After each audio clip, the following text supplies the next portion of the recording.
Welcome to the Know, I'm Meg Turney. Here's what's going on in the world of video games. Microsoft's been having all the drama lately in terms of exclusives, but now it's Sony's turn. Tequila Works, developers of the long-awaited and completely gorgeous game Rime, have just announced via a press release that they've reacquired the rights to their game back from Sony. This comes after some rumored tensions between Sony and the developers, plus long periods of delays without any update from either party. Sony confirmed to Polygon that, quote, SCE is no longer proprietary of the IP nor the publisher of the game. So that PS4 exclusivity seems like it might just be more than a little in doubt. Where the game heads now is anybody's guess, but leaked documents from 2014 show that the game was originally pitched to Microsoft as an Xbox Live title before Microsoft passed on it. Many have compared the game to Ico, but another delay now just seems like it's more like The Last Guardian. Get it?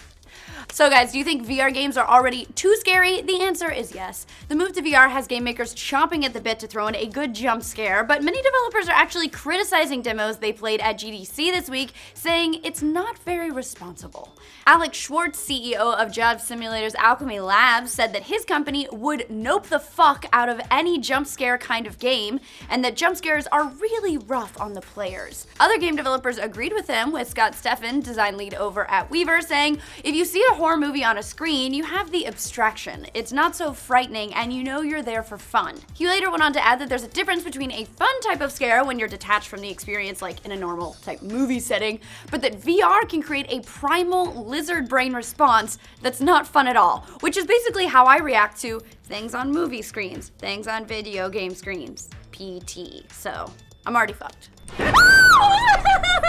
That's scary music. Speaking of noping the fuck out of things, Sally Field gave some parting words to the amazing Spider-Man franchise this week in a pretty harsh soundbite. In an interview with Howard Stern, Peter Parker's former Aunt May said the movie really wasn't up her alley, and that trying to find a three-dimensional character in it was difficult because, quote, you can't put 10 pounds of shit in a 5-pound bag. Fucking love Sally Field. Last year, Andrew Garfield made some similar comments about his performance in the two Spider-Man movies, saying, I never felt like I was able to do enough, and I couldn't rescue those films, even though I didn't sleep. Jeez, all you Spider-Man actors just need hugs, except for Sally Field, because she's friggin' awesome. She was in Forrest Gump, for crying out loud. Hopefully, Sony's reboot attempt with Marvel's help this time will bode differently. You know, the web slinger's appearance in that new Civil War trailer did give a pretty good start. Everybody's pretty excited, so we'll see. In terms of trailer performance, only the Force Awakens trailer has gathered more views in its first 4 days, so there's a lot of promise there. But maybe that trailer magic had a little something to do with legendary Harrison Ford's appearance as Han Solo in The Force Awakens, not in Captain America Civil War. That would have been helter-skelter. Now Harrison Ford is reprising his role in another famous franchise, Indiana Jones. The fifth Indy movie got its official confirmation this week, followed by years of rumors. Directed by Steven Spielberg himself and starring Ford, the film will drop in July of 2019. This marks the third franchise reboot for the actor, which is like, he basically just keeps going and then things move around him. He'll also be appearing in a Blade Runner sequel opposite Ryan Gosling in 2018. So there's that.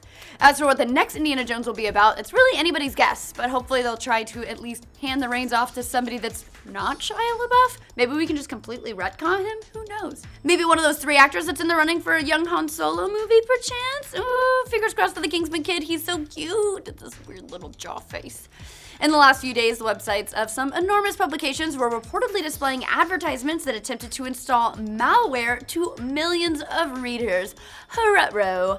This type of advertisement, called malvertising, affected outlets like Newsweek, the New York Times, AOL, apparently people still use AOL, MSN, apparently people still use that too, and the BBC. The sites themselves weren't actually compromised, it was the ad networks that they used that were tricked into serving up the malicious ad campaign. This malvertising news comes on the heels of several major security firms reporting that hackers associated with the Chinese government may be responsible for the latest string of ransomware attacks. Ransomware attacks, according to some experts, may be done at the behest of the Chinese government. Although China did promise to stop hacking us so much in an agreement they made last year, you know, it could still be going on. I mean, it's nice that they made that agreement, though. Basically, cybersecurity is just a dumpster fire at this point. Speaking of fires, NASA is trying to start one of its own aboard a cargo ship in space. That's not a figure of speech or like a euphemism. They're literally trying to start the fire on one of their ships on purpose in space. Part of NASA's Sapphire experiment, scientists want to see how fire spreads across an environment in space. So, they're just gonna burn some old trash they got hanging around up in space. NASA is doing this because thankfully it really doesn't have that much knowledge on how fire behaves in microgravity, which is very, very fortunate for everyone involved. They have burned some shit in the past, but this will be the largest thing they've ever attempted to burn by far, measuring about 3 feet long by 1 foot wide. That is not very much, unless you worry that this turns out to be the whole ordeal that starts the movie Gravity. The astronauts will be about 4 hours away when the experiment happens, although, like that movie Gravity, they're probably gonna come right back through. That's what that taught me. More importantly, none of the astronauts look like Sandra Bullock or George Clooney. London's got some new pollution fighters in the form of a pigeon patrol wearing tiny backpacks. It's so cute. These avian air warriors are flying around London throughout the week with special backpacks that detect nitrogen dioxide in ozone gases. Residents can follow @PigeonAir on Twitter for live updates about the pollution levels in their neighborhood. The future. So far, all those updates have been pretty bad, considering London's notorious pollution problem. The country already broke its EU air pollution limit within the first week of this year alone. Well done, everyone. Cheerio. Sadly, the pigeons will only be flying for a few days, at which point a number of less adorable humans will be outfitted with shittier backpacks to test for air pollution. Nobody cares. They're not cute. Move on. We had news earlier this week about AIs using Minecraft to develop learning tools, and now we've got reports that other video games might help them develop different skills. According to Technology Review, researchers out of Xerox Research Center in Europe are taking inspiration from realistic settings in video games to teach AI how to recognize real-world objects. The head researcher first got this idea from watching somebody play Assassin's Creed. Now, typically AI need huge quantities of data to be able to learn a task. Facebook and Google have the benefit of millions of photos to feed to an AI, but other researchers, well, they don't really have those resources. What this research team is doing instead is developing a 3D world using the Unity video game engine. Many common objects are available for free with Unity, and the researchers will use those models to help their AI learn to recognize real-world items in various lighting conditions. Considering the models we usually see in video games, that means they'll have the best gun-recognizing AI in the whole world. Have them play Borderlands. There's a bazillion guns! Speaking of world bests, Ubisoft's The Division is continuing to break records for the company after its launch last week. First setting a new benchmark for Ubisoft as its fastest-selling day one franchise, The Division is apparently now the highest-selling week one new IP of all time. Yes, that's for any company. A golf clap, everyone. Over its first week of sales, the cover-based shooter reportedly pulled in more than $330 million globally. That beats out the previous record holder, which was Destiny, which did $325 million globally in its first week. Ubisoft posted the not-so-humble brag over on their blog, where they also reported the game had more than 1.2 million peak concurrent users over its first weekend and more than 100 million hours played in the first week.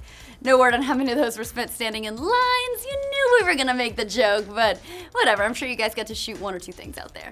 That concludes the roundup for this week, everyone, or for this Thursday, I should say. Tell us what you think of these stories, or anything at all, really, in the comments down below. Be nice. For more geeky news, like this video and subscribe to the Know. There's nothing for the end. I sing a song. I don't wanna do my bloopers.